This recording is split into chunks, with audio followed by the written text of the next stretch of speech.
here I'm gonna just take out, let's see, I'm gonna take out a nail out of the baseboard that I just removed.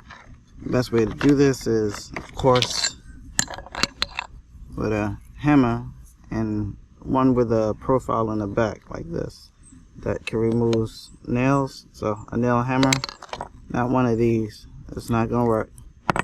You're gonna need a hammer like this that removes nails from the back, and this is just a bucket so I can put the nails in.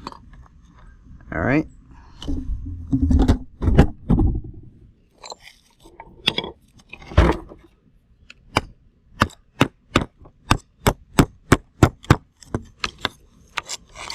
just pull it out. Alright,